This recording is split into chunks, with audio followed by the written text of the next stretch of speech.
का नाम रहेगा, जब तक सूरज चांद रहेगा, मोदी का नाम रहेगा। डॉक्टर साहब अमर रहे, अमर रहे, अमर रहे, अमर रहे, अमर रहे, चांद रहेगा, मोदी का नाम। बारे में समझूंगा कि आगे के क्या वहाँ पे तय कार्यक्रम है, लेकिन इस बीच में हमारे साथ मनोज गिरोला जी और एनके सिंह जी भी जुड़े हुए हैं। मनोज जी, मैं शुरुआत आपके साथ कर रहा हूँ। मैं इकोनॉमिकल थिंकिंग अप्रोच उस पर तो बात करें, लेकिन मैंने जो सैम पित्रोदा से पूछा था आखिरी पॉइंट, उस पर आपने अगर फोकस किया हो कि बड़े काम कंपोज, मृदुभाषी, सरल व्यक्तित्व, बड़े सौम्य तौर पे रहते थे और हमने वो दौर देखा है। मैं आज की तारीख में वो शब्द इस्तेमाल कर रहा हूँ, रेलिवेंट है इसलिए क्योंकि ये ज़रूरी है समझना, उनकी पर्सनैलिटी के लिए ये समझना ज़रूरी है कि क्रिटिसाइज़ अगर कोई करता था उस पर भी अपने आप को कैसे कूल रखना है। मनमोहन, मंदमोहन, क्या क्या नामें नहीं दी गई, उसके बावजूद भी कभी भी, मुझे भी नहीं, शायद आप ज़्यादा अनुभवी हैं, आपने कभी उनको देखा कि उनके चेहरे पे कोई भाव बदला हो? कैसे होता था ये? देखिए, ऐसा है कि क्योंकि वो एक पॉलिटिकल तो नेता थे नहीं, और आप देखिएगा कि उनका जो काम करने का तरीका ऐसा था कि जो भी टफ़ डिसीज़न उन्होंने लिए हैं, जैसे 1991 की अगर हम बात करें तो 1991 में भी एक बहुत मुश्किल काम था कि उस समय कांग्रेस के नेताओं को समझाना, क्योंकि मेरे को ध्यान है उस समय कहते थे कि भाई ये तो IMF ने कंडीशन इम्पोज करी हैं, हमने अपना देश अमरीकियों के हाथ में भेज दिया। तो ये उस समय ये सारी बातें होती थी। जब भी आप एक ओपन अप करने की बात करते थे रिटेल सेक्टर में, उस समय मेरे को ध्यान है मल्टी रिटेल में FDI की बात होती थी कि नहीं, ये तो बाहर की कंपनियां आ जाएंगी, हमारे देश की, हमारा रोज़गार भी ले लेंगी, हमारे देश से पैसा भी सारा का सारा लेकर चली जाएंगी। तो ऐसे टाइम पे बहुत क्रिटिसिज्म के बाद उस चीज़ को लोगों को समझाना, ख़ास तौर से अपनी पार्टी के नेताओं को समझाना, ये उनकी पर्सनैलिटी थी। और आप ये देखिएगा कि जिस समय वो फाइनेंस मिनिस्टर थे उस समय भी देश में बड़े स्कैम हुए। हर्षद मेहता का सबसे बड़ा और सबसे पहला स्कैम स्टॉक मार्केट का उन्हीं के टाइम पे हुआ।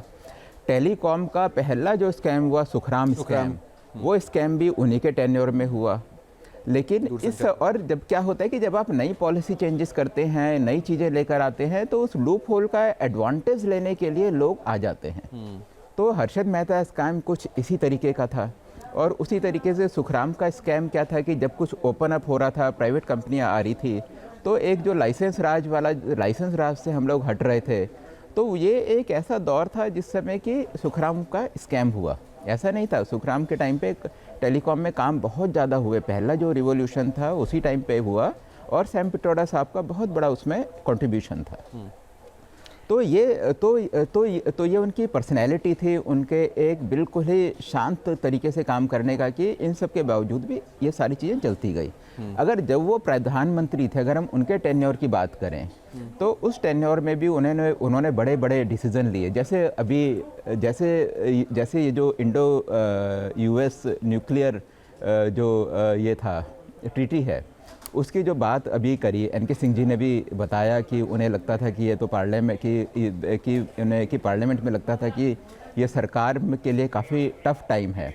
ऐसे में भी देखिए उन्होंने एक अपनी पोजीशन, उन्हें लगा कि ये देश के हित में है, तो उन्होंने एक पोजीशन बनाई। लेफ़्ट पार्टीज़ ने अपना सपोर्ट विड्रॉ करा, समाजवादी पार्टी का सपोर्ट वो लेकर आए, तो लेकिन एक अपनी टफ पोजीशन उन्होंने बना के रखी कि चाहे लेफ़्ट पार्टीज़ को सपोर्ट विड्रॉ करना कर लें, ये चीज़ देश के लिए के हित की है। तो ऐसे टाइम पे जहाँ स्ट्रांग बनना था, तो ऐसे टाइम पे वो बहुत स्ट्रांग बन गए। और इससे हमारी जो बुनियाद है, इंडिया और अमेरिका के जो रिश्ते, पहले हम लोग रूस के ज़्यादा करीब होते थे और अमेरिका को हम लोग ट्रेडिशनली एक थोड़ा शक की निगाहों से देखते, राइट, कभी फिर, लेकिन वो एक ऐसा टाइम था, उसके बाद से हमारे और अमेरिका के रिश्ते बनते गए और आज हम एक दूसरे के काफ़ी ज़्यादा करीब हैं। और दूसरी बात एक और चीज़ है, अनफॉर्चुनेटली जैसा सैम पित्रोदा साहब ने भी कहा कि जो न्यूक्लियर डील थी वो इसलिए थी ताकि हमारी जो एनर्जी है, हम लोग न्यूक्लियर एनर्जी को हम लोग अपने देश में इस्तेमाल करें। वो डील बेसिकली उसी चीज़ के लिए थी कि हम सिविल यूज़ के लिए जो अपने न्यूक्लियर बेस्ड प्लांट लगाएं, उसके लिए फ्यूल मिलता रहे, उसके लिए इंजीनियरिंग मशीनरी हमें मिले। लेकिन अनफॉर्चुनेटली डील तो हमारी बहुत अच्छी हुई है और हमारे अमेरिका के साथ जो रिश्ते थे वो भी अच्छे हुए, लेकिन न्यूक्लियर एनर्जी हमारे देश में जिस तरीके से आनी चाहिए थी, जो उस डील का मेन एम था, वो चीज़ आज तक हो नहीं पाई है। लेकिन अच्छा, उसके बाद आप देखिएगा कि उसके बाद 2G स्कैम हुआ, कोल स्कैम हुआ। वो स्कैम बेसिकली इसके लिए हुआ क्योंकि पार्टी के इंट्रा पार्टी पॉलिटिक्स दो उसके पीछे मेन कारण थे। एक तो कांग्रेस पार्टी की अंदर की जो पॉलिटिक्स थी, इन स्कैम्स के पीछे उसका एक बहुत बड़ा रोल था। ये स्कैम थे या नहीं थे, ये तो मतलब कि कोई भी चीज़ कोर्ट में स्कैम प्रूव नहीं हो पाई। उसके बाद जो कोएलिशन एक बहुत बड़ा था, तो मनमोहन सिंह जी को अपोजिशन अपने पार्टी के अंदर था, कोएलिशन में जो पार्टनर्स थे उनके साथ अपोजिशन था, और अपोजिशन पार्टी जो बीजेपी थी वो तो उस समय वोकल थी ही, और उस समय उसके साथ काफ़ी सारे एनजीओ और इस तरीके से काफ़ी जो एक्स्ट्रा कॉन्स्टिट्यूशनल बॉडीज़ थी। अगर हम एनएससी की बात करें तो एनएससी का भी पॉलिसी मेकिंग में बहुत बड़ा रोल होता था, जिसकी कि सोनिया गांधी खुद ही चेयरपर्सन थी। तो ऐसे मुश्किल टाइम में सिर्फ मनमोहन सिंह जी की ही शख्सियत थी, उन्हीं की पर्सनैलिटी थी जो कि इतने बड़े डिसीज़न ले सकती थी। बिल्कुल।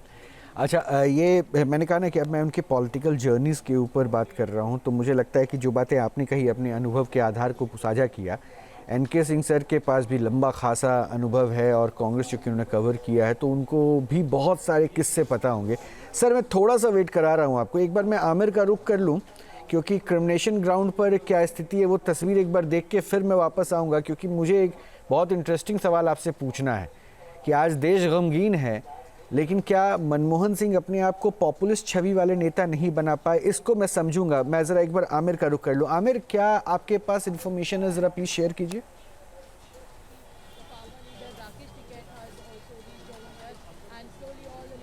देखिए, क्रिमिनेशन निगम बोध घाट पे होना है और यहाँ पर पूरी तैयारी कर ली गई है।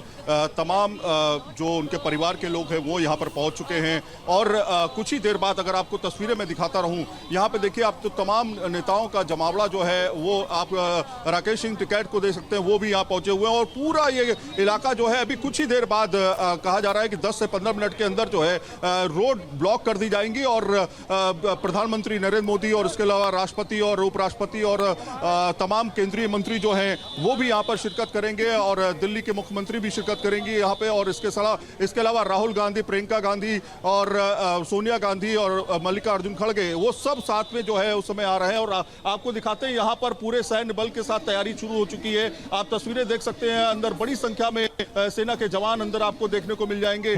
तीनों टुकड़ियों के जवान आपको यहाँ पर मिलेंगे। आमिर, मैं फिर आपका रुख करूंगा क्योंकि मुझे एक ब्रेक यहाँ पे लेना है। मैं फिर आपका रुख करूंगा, अपडेट लूंगा और एनके सिंह साहब के पास भी चलूंगा। मैं अपना प्रश्न एक बार फिर से बता दूं सर, जो मैं आके समझने वाला हूं आपसे कि आखिर 1991 में वो राज्यसभा से चुने जाते हैं, 5 बार असम से राज्यसभा के लिए मनोनीत होते हैं, एक बार फिर राजस्थान पहुंचते हैं, लेकिन लोकसभा में उनको जीत क्यों नहीं मिल पाई? क्योंकि वहां भी उन्होंने हाथ आजमाया था। सूरज चांद रहेगा,